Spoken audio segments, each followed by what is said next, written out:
An old friend introduced me to his friend Jeff one fateful night at the Duplex. We have come full circle, motherfuckers. Hello, darkness, my old friend. Jeff seemed perfect on paper. He was tall, dark, and handsome, just the way I liked him.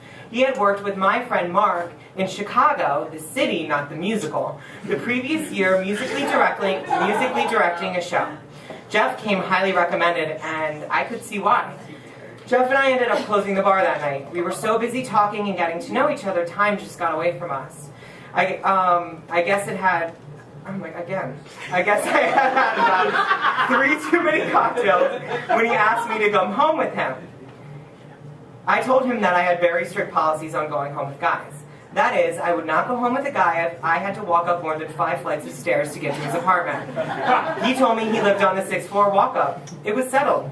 He would have to come to mine. Things with Jeff were great for about a week. We cooked for each other, hung out all the time, and really enjoyed each other's company. But once week 2 rolled around, Jeff began asking questions that made me start thinking something was up. One night after we had sex, he asked me, "What's the worst thing you've ever done?" I had to think about this one. I had done so many worse things at this point that I had to think long and hard about which worst thing I was going to share with Jeff.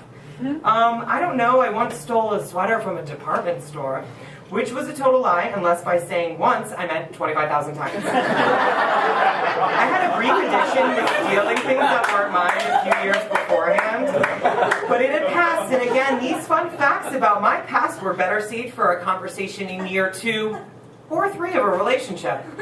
Oh, Jeff sighed as he grimaced. Was he expecting me to say that I murdered someone at some point? Did this guy get off on those sorts of things? Well, what's the worst thing you've ever done, I asked. He told me he couldn't tell me. So was this seemingly nice pianist a serial killer? Fearing I may be murdered in my sleep, I told Jeff that I had a paper that I needed to finish and I had to leave. Now, it was only day 9 of a relationship, and I was already suspicious that my new lover muffin was a psycho killer who wore his prey skins after his own after he killed them.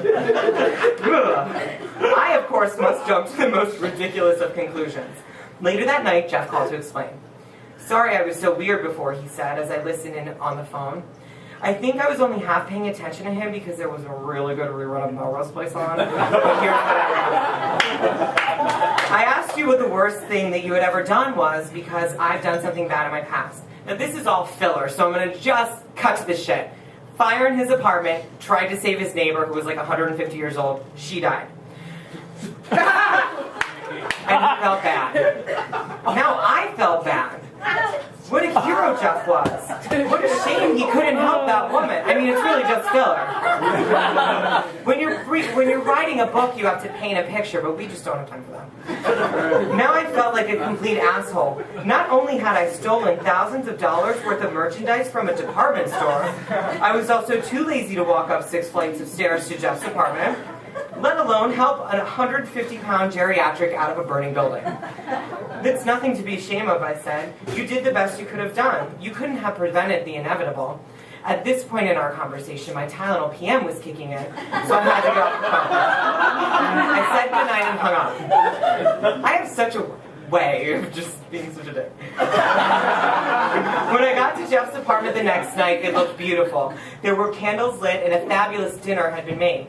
I had just scored some weed, so in my usual fashion of keeping things classy, I asked Jeff if he wanted to smoke. "Oh, no thanks, I can't," he replied. "Oh, no, anyone can. I'll show you how to," I said as I began to roll a joint and begin a pantomime demonstration of how to smoke a J. "No, Mark, I know how to smoke, I just can't. I have court-ordered drug tests once a week." Interesting as normal people don't spend their Friday mornings peeing in a cup in front of the Normal people do not spend their Friday mornings peeing into a cup in front of an officer of the court. I was really beginning to get worried now. I can't see. That's the problem. There we go. Yeah. I was beginning to get worried now. Care to elaborate, I asked as kindly as possible as I poured 2/3 of a bottle of red wine into a 7-Eleven Big Gulp cup. Well, I was going to tell you the second part of the story, he said. I knew there had to be more to Jeff's heroic adventures than he was letting on. Perhaps he had accidentally started the fire, which would have been totally understandable. Or he was a pyromaniac, which was definitely not acceptable. I told you about the fire, he said, as if I had completely blocked out the previous night's conversation. I gave him the, yeah, dumbass, you did look, as only I can, and he continued. Well, after the fire, my boyfriend and I moved downtown, but things had changed. Shortly after we moved, we ended up breaking up, and I was beginning to become afraid of sleeping at night because that's when the fire had started. Anyway, someone told me that if I took crystal meth, I could stay up all night and sleep some during the day. I didn't really like where this story was headed. I was all alone after my boyfriend left and started doing crystal all the time. Then one night, a few months ago, I was on a date and the police came into my apartment. They confiscated all of my computers and drugs and had me arrested. I thought there had to be a huge part of this story missing. Were you selling drugs, I asked. No, he replied. What the hell were you doing then? Why did the police take your computers? Well, apparently I downloaded some child pornography while I was high on crystal. Guess I wasn't taking this one home to meet the parents.